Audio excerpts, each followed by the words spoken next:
Welcome to the third dimension.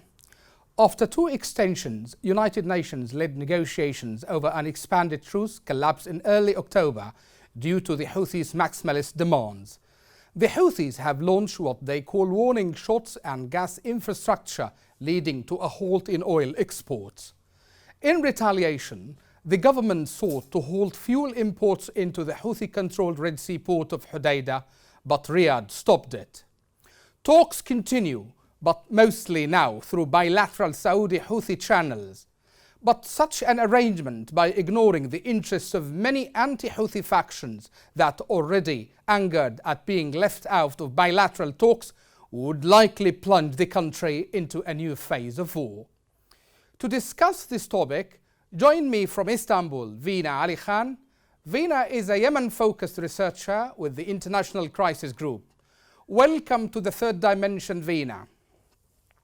Thank you for having me. If I might start asking you, Fina, is the truce without truce, as you have put it in your recent report, what the Houthis aim at this point, and how did they benefit from that?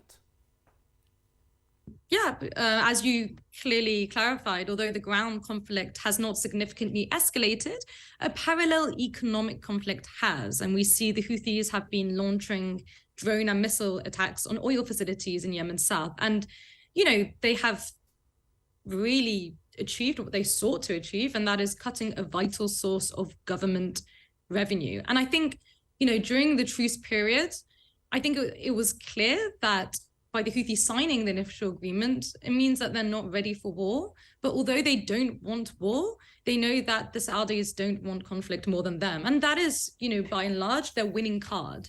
And we see that throughout the period, the Houthi bargaining strategy is essentially aimed at extracting the maximum benefit from negotiations with Saudi, excluding the PLC and making little concessions of their own. And thus far, yes, I would agree, it has worked to an extent. So we see Sana'a Airport has reopened for commercial flights, fuel shipments from Hodeidah, there's been a steady flow.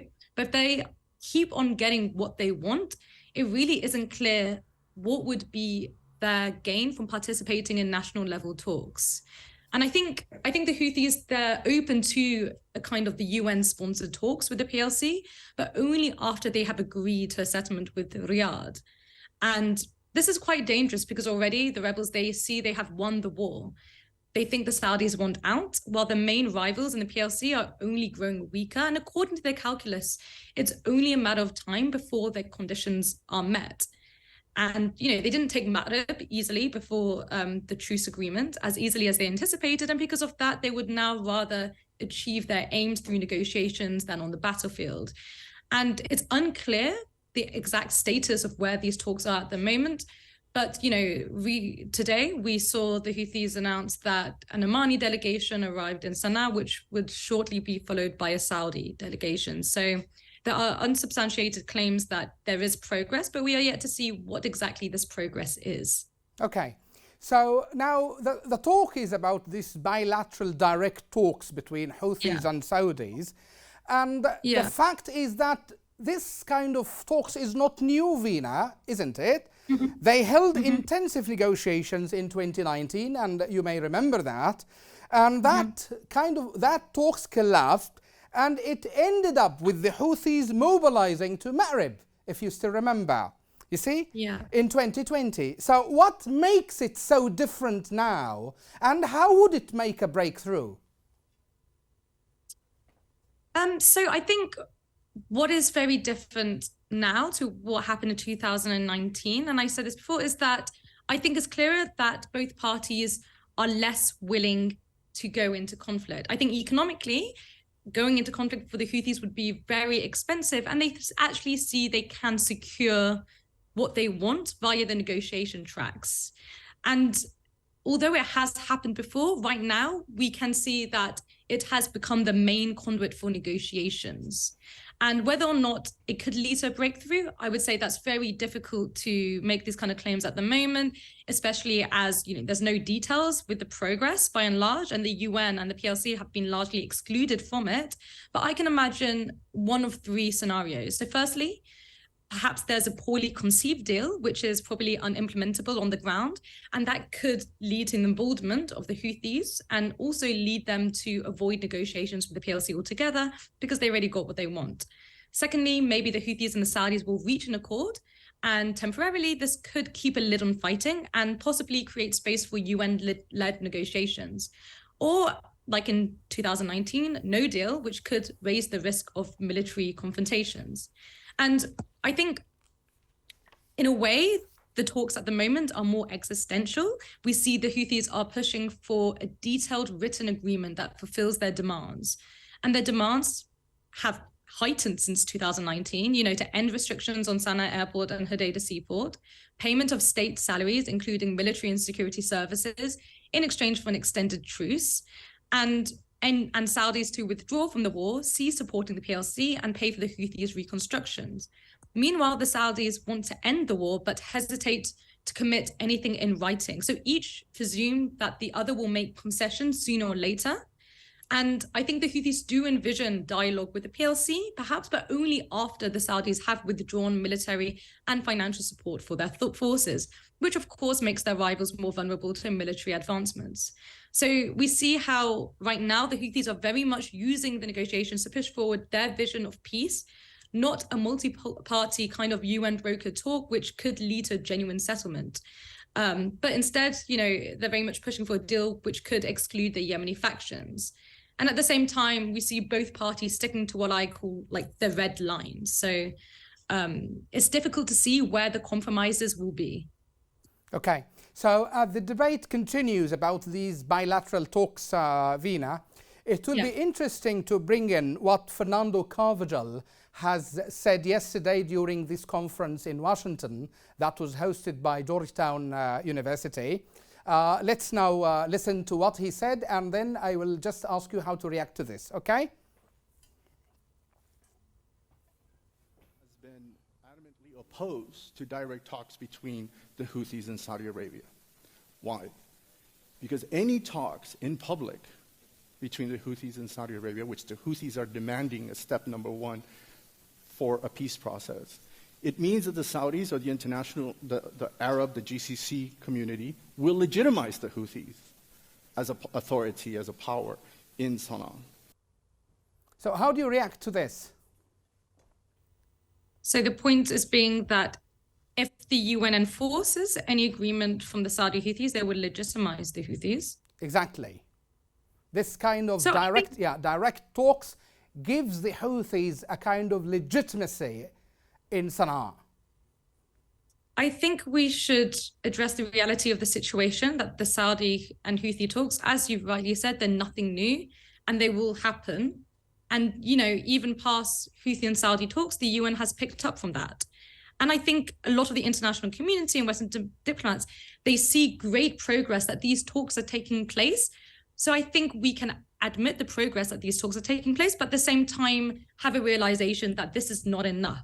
The missing part of the negotiation track is that the main party, the PLC, is excluded. And in order for there to be a meaningful agreement that will be tangible on the ground, the interests of the PLC need to be taken into account. Otherwise, there'll be long-term consequences.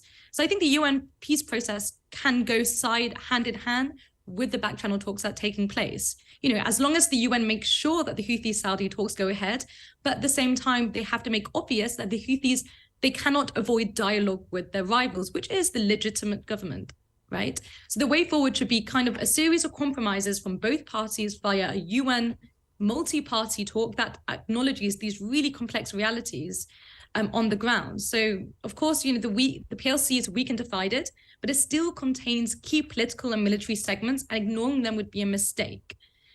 And I think the UN Special Envoy has been doing a good job at recognizing these complexities and the fact that the back channel talks are going on to enforce with the PLC whatever happens. So I think the two processes can work hand in hand, and there needs not be a monopolization of the peace process.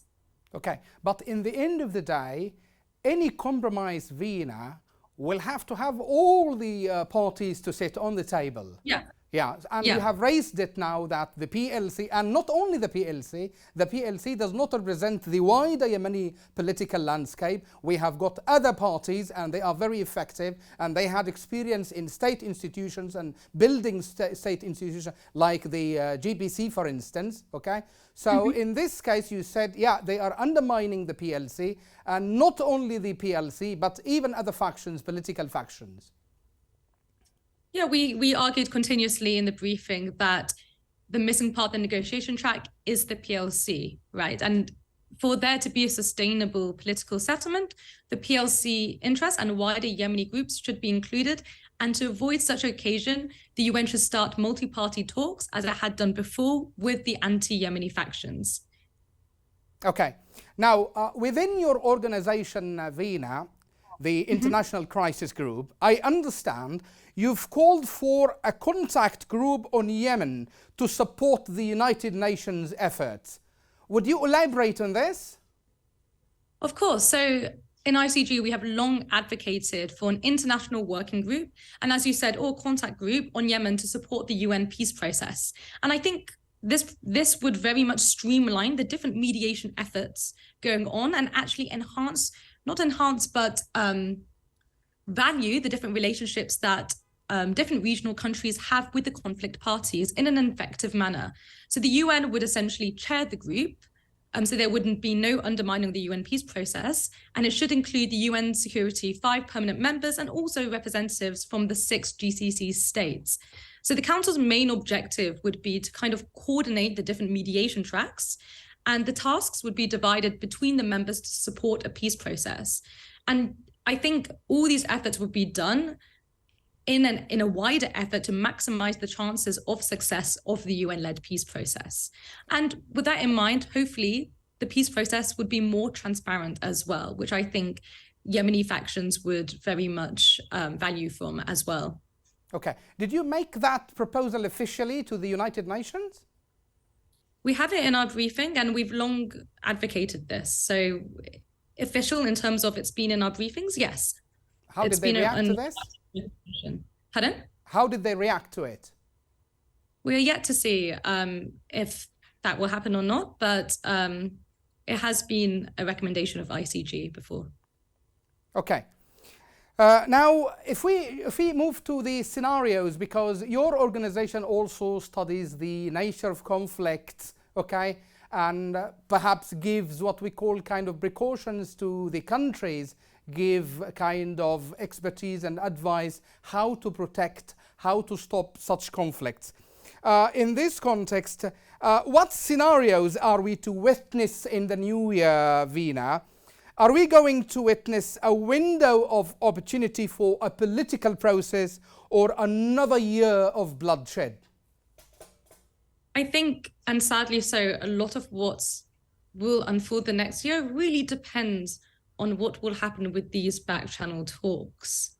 And I've kind of laid out some scenarios before, but I'll go into them some more. That I want to reiterate that it is progress that these talks are happening, but if something is agreed upon, which is pretty much unimplementable on the ground, the Houthis are just going to be less motivated to involve themselves in a UN peace process, or we're just going to have a deal that can't actually be implemented on the ground at all. Also, a desired scenario is that they reach an accord and the fighting has stopped, and then this will create space for the UN to intervene and start a political process which is inclusive of the Yemeni factions. And then there's always the scenario which we saw in 2019, that there's no deal, and of course a military confrontation where we'll see the old front lines flare up again. So Ma'rib, Taz, Al-Dala, and this Yemen does not need to see another year of bloody fighting as well. Okay, so let me just end by this. What do you think in the end, Fina? What do you think the regional and international actors can do to improve the situation on the ground? I think outside powers, they do play a very vital role of pushing the Saudis and Houthis to find a common ground, while at the same time encouraging the multi-party talks and showing that, the Houthi-Saudi track is not the only track that will bring peace to the country. And I think the main problem with outside powers, which has become even more visible after the Ukraine conflict, is that they look at Yemen via their relationship with the Gulf and specifically Saudi. And so the sooner it can formulate Yemen-centered policies, the more meaningful and the more long-lasting these policies will be in the long term. Okay, so with this we come to the end of this interview. Fina, thank you so much for your time and expertise, and perhaps we can see you next time on Yemen Today TV. Thank you, Fina. Thank you for having me. Bye. Good evening. That's all for this week. Thank you for watching, and see you next time in the same time with a new edition of The Third Dimension.